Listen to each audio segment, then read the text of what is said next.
Radio Adventiste Bethany de Pétionville, la radio qui vous parle de Jésus.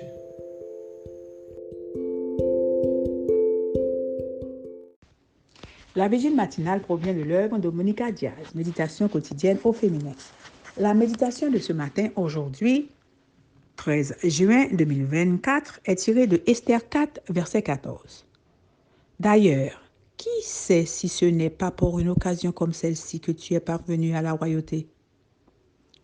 Tiva, page 173. Quel est le point commun entre les deux passages de la Bible que je cite ci-dessus? Il dit alors à Noé, « J'ai décidé d'en finir avec tous les humains.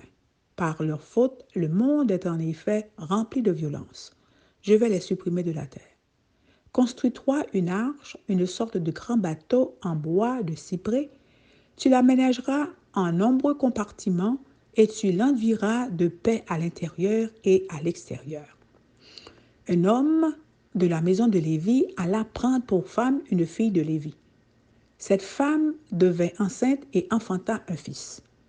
Elle vit qu'il était beau et elle le cacha pendant 3 mois.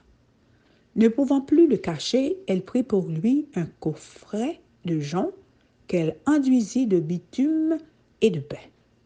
Elle y mit l'enfant et le déposa parmi les roseaux sur le bord du Nil. Notre langage actuel ne nous aide pas tellement à voir le lien entre ces deux textes bibliques, bien que certains mots, comme enduire et paix, puissent nous mettre sur la piste, puisqu'ils sont employés dans les deux textes. Mais si nous étions des lecteurs à l'époque de la rédaction de l'Exode, nous aurions immédiatement fait la relation entre les deux expériences et les deux personnages. Pourquoi?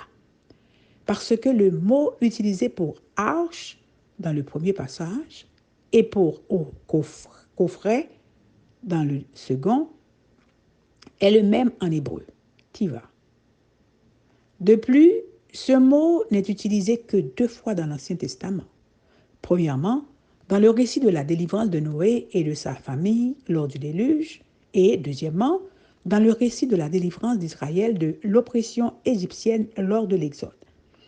2 histoires de délivrance à la fois différentes et similaires dans lesquelles Dieu a utilisé 2 personnes de chair et de sang, un homme, Noé, et une femme, Jochebed.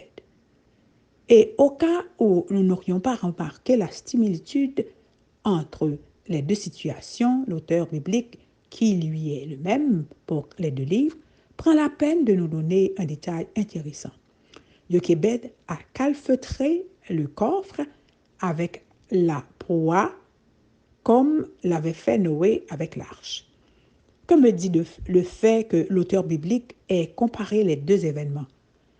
La chose la plus pertinente qu'aux yeux de Dieu, les hommes et les femmes sont également valables, également sages ou également fous pour recevoir son appel. Il choisit simplement ce qu'il considère capable, sans préjugés de sa part et sans tenir compte d'aucun préjugé de notre part. C'est à nous de décider de mettre nos complexes de côté et de nous remettre entre ses mains pour être utilisés selon sa volonté.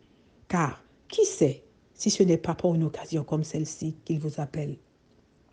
D'ailleurs, qui sait si ce n'est pas pour une occasion comme celle-ci que tu es parvenu à la royauté? Amen, amen, amen. Tiva. Que Dieu vous bénisse. Bonne journée. D'autres émissions aussi intéressantes sont aussi disponibles sur notre site radioadventistebethany.com et aussi sur toutes les plateformes de podcast.